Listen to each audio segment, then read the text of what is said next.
வணக்கம். இலங்கை செய்திகளுக்காக நான் ஹரிணி. முதலில் தலைப்புச் செய்திகள். வவுனியாவில் ஜனாதிபதி அனுரகுமாரவின் ஆதரவாளர் என கூறி நபரொருவர் ஏற்படுத்திய குழப்பத்தால் பரபரப்பு. நாடாளுமன்ற உறுப்பினர்களுக்கான வரியில்லா வாகன அனுமதி பத்திரத்தை ரத்து செய்ய ஜனாதிபதி அங்கீகாரம். ஜனாதிபதி அனுரகுமாருடன் இணைந்து பணியாற்றுவோம். இலங்கைக்கு இந்தியா தொடர்ந்து பங்களிக்கும் என சந்தோஷ் ஜா உறுதி. ஸ்ரீலங்கன் ஏர்லைன்ஸ் விமான சேவையின் பங்குகளின் 51% விற்பனை செய்ய கடந்த அரசாங்கம் மேற்கொண்ட தீர்மானத்தை நிறுத்துவதற்கு அமைச்சரவையில் தீர்மானித்துள்ளதாக தகவல்கள் வெளியாகியுள்ளது.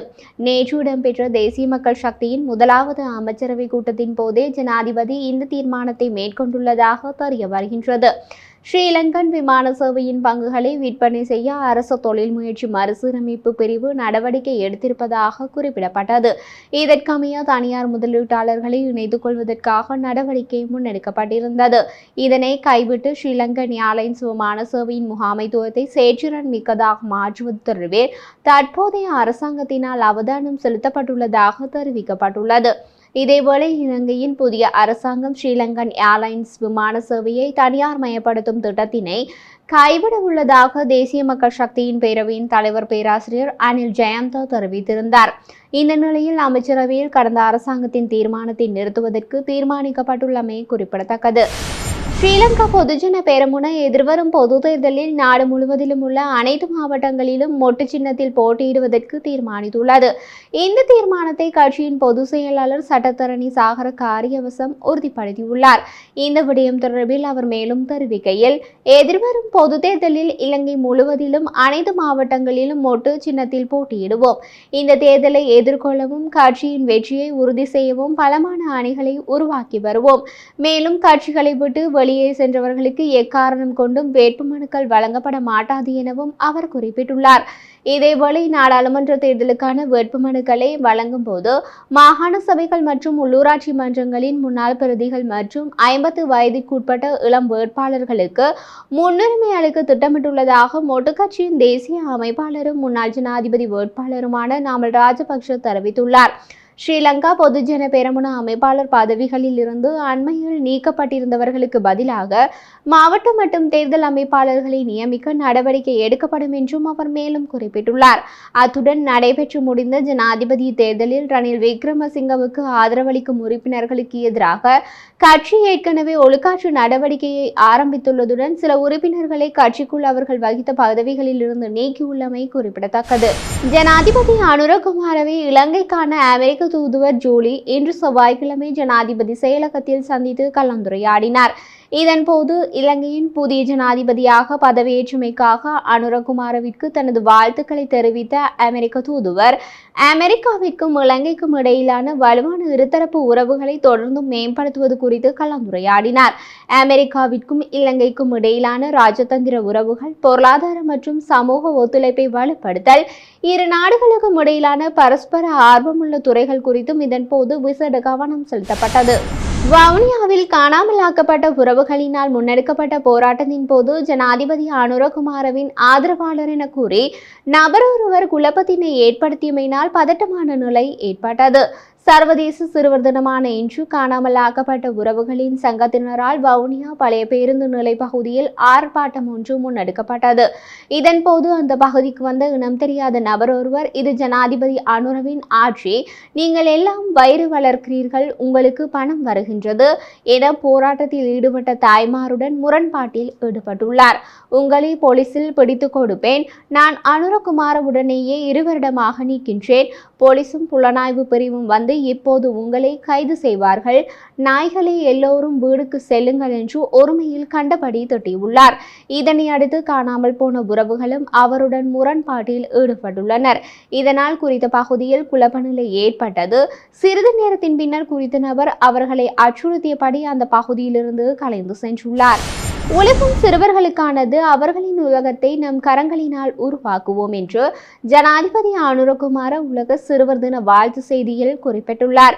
ஏழ்மை, போசாக்கு குறைபாடு, சுகாதாரம் மற்றும் சுகாதார பாதுகாப்பு, கல்வியில் ஏற்றத்தாழ்வு, சமூக வாய்ப்புகளில் ஏற்றத்தாழ்வு, போதைப் பொருள், அதுடன் தொழில்நுட்பத்தின் தவறான பயன்பாட்டிற்கு பலியாவது போன்ற இந்த மிலேனியத்தில் சிறுவர்கள் எதிர்கொள்ளும் சவால்களாக நாம் அடையாளம் கண்டுள்ளோம். மேலும் சிறுவர்களின் உளவியல் சமூக வளர்ச்சியை தடுக்கும் சமூக விளைவுகள் மற்றும் மன அழுத்தம் நிறைந்த பரீட்சையை மையமாக கொண்ட கல்வி முறைகள் போன்ற தாக்கங்களில் இருந்து தற்போதைய தலைமுறை சிறுவர் சமூகத்தை விடுவித்து பிள்ளைகளுக்கே உரித்தான சிறுவர் உலகை மீண்டும் அவர்களுக்கு பெற்றுக் கொடுப்பதே நமது மறுமலர்ச்சி கால பணியின் முக்கிய குறிக்கோளாகும். உடலாலும் உள்ளத்தாலும் ஆரோக்கியமான சிறுவர்களின் தலைமுறையை உருவாக்குவதன் மூலம் எதிர்கால உலகை வெல்லும் சுதந்திரமான கற்பனை திறன் கொண்ட கனிவான மற்றும் உன்னதமான மனிதர்கள் உருவாக்கப்படுவதாக நாம் நம்புகிறோம். அதற்கு அவசியமான பொருளாதார சுதந்திரம் மற்றும் மனிதநேயம், பரஸ்பர நம்பிக்கை, மரியாதை மற்றும் ஏற்றுக்கொள்ளுதல் ஆகியவற்றை கொண்ட சமூகத்தை உருவாக்குதல் மற்றும் இயற்கை வளங்கள் நிறைந்த சுற்றுச்சூழலை பாதுகாக்கவும் தேவையான அரசியல் மாற்றத்தை நமது முன்னுரிமை பணியாக கருதி செயற்படுத்த அர்ப்பணிப்போம். இந்த பொறுப்பை நிறைவேற்றுவதற்கு நாம் அனைவரும் பொறுப்புடன் செயற்படுவோம் என்றார். நாடாளுமன்ற உறுப்பினர்களுக்கான வரையில்லா வாகன அனுமதி பத்திரத்தை ரத்து செய்யும் யோசனைக்கு ஜனாதிபதி தலைமையிலான அமைச்சரவை கூட்டத்தில் அங்கீகாரம் வழங்கப்பட்டுள்ளது. ஜனாதிபதி அனுரகுமாரவின் புதிய அரசாங்கத்தின் முதலாவது அமைச்சரவை கூட்டம் நேற்று ஜனாதிபதி செயலகத்தில் நடைபெற்றது. குறித்த அமைச்சரவை கூட்டத்தில் புதிய அரசாங்கத்தை பிரதிநிதித்துவப்படுத்தி ஜனாதிபதி அனுரகுமார, பிரதமர் ஹரிணி அமரசூரிய மற்றும் அமைச்சர் விஜித ஹீரத் ஆகியோர் கலந்து கொண்டனர். புதிய அரசாங்கத்தின் முதலாவது அமைச்சரவை கூட்டத்தில் நாட்டை பாதிக்கும் பல முக்கிய தீர்மானங்கள் குறித்து ஆராயப்பட்டுள்ளதாக அறிவிக்கப்பட்டிருந்தது. அதன்படி நாடாளுமன்ற உறுப்பினர்களுக்கான வரையில்லா வாகன அனுமதி பத்திரத்தை ரத்து செய்யும் யோசனைக்கு நேற்றைய தினம் அனுமதி வழங்கப்பட்டுள்ளது. நாடாளுமன்ற உறுப்பினர்களின் ஓய்வூதியம், அலுவலகத்தை பராமரிப்பதற்கான மாதாந்த கொடுப்பனவான 1 லட்சம் ரூபாய், தொலைபேசி கொடுப்பனவான 50,000 ரூபாய் என்பன இவ்வாறு ரத்து செய்யப்பட்டுள்ளது. வருடாந்த முத்திரை கொடுப்பனவான 3,50,000 ரூபாயும் ரத்து செய்யப்பட்டுள்ளதுடன் அந்த சிறப்புரிமைகள் தொடர்பில் வெளியிடப்பட்ட சுற்றறிக்கைகளை முதலில் ரத்து செய்ய அமைச்சரவை தீர்மானித்துள்ளது. முன்னாள் ஜனாதிபதிகள் மற்றும் ஜனாதிபதிகளின் மனைவிகளுக்கு வழங்கப்பட்ட சிறப்புரிமைகளும் நீக்கப்பட உள்ளதாகவும் தெரிவிக்கப்பட்டுள்ளது.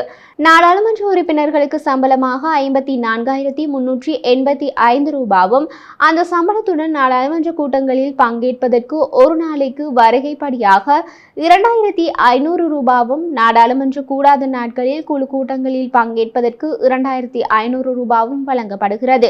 இது தவிர அலுவலகம் பராமரிக்க மாதாந்திர உதவித்தொகையாக 1 லட்சம் ரூபாயும், பொழுதுபோக்கு உதவித்தொகையாக 1000 ரூபாயும் வழங்கப்படும். சாரதி கொடுப்பனவாக 3,500 ரூபாயும், மாதாந்த தொலைபேசி கொடுப்பனவு 50,000 ரூபாயும், 4 தனியார் ஊழியர்களுக்கு 10 லட்சம் ரூபாயும், வருடாந்தம் 3,50,000 ரூபாய் பெறுமதியான முத்திரை உரிமையும் வழங்கப்படுகிறது. நாடாளுமன்ற உறுப்பினர்களின் ஒவ்வொரு மாவட்டத்திலிருந்தும் நாடாளுமன்றத்திற்குள் உள்ள தூரத்தின் அடிப்படையில் எரிபொருள் கொடுப்பனவும் வழங்கப்பட்டுள்ளதாக தெரிவிக்கப்பட்டுள்ளது. இலங்கையின் புதிய ஜனாதிபதி அனுரகுமாரவுடன் இணைந்து நாம் பணியாற்றுவோம். இலங்கையின் அபிவிருத்திக்கு இந்தியா தொடர்ச்சியான பங்களிப்பை வழங்கும் என இலங்கைக்கான இந்திய தூதுவர் சந்தோஷ் ஜா தெரிவித்தார். கொழும்பில் உள்ள இந்திய தூதுவரின் இல்லத்தில் நேற்று திங்கட்கிழமை தமிழ் தேசிய கட்சிகளுக்கான சந்திப்பிலேயே அவர் மேற்கண்டவாறு கூறினார். யாழ்ப்பாணம் சர்வதேச விமான நிலையத்தை பெரிய விமானங்களும் தரையில் இறங்கக்கூடிய வகையில் விஸ்திரப்படுத்துவதற்கு இந்தியா ஆதரவளிக்கும். இதேபோன்று மன்னார், ராமேஸ்வரம் படகு சேவையை விரைவாக தொடங்குவதற்கும் நடவடிக்கை எடுத்து வருகின்றோம் என்றும் இந்திய தூதுவர் குறிப்பிட்டார்.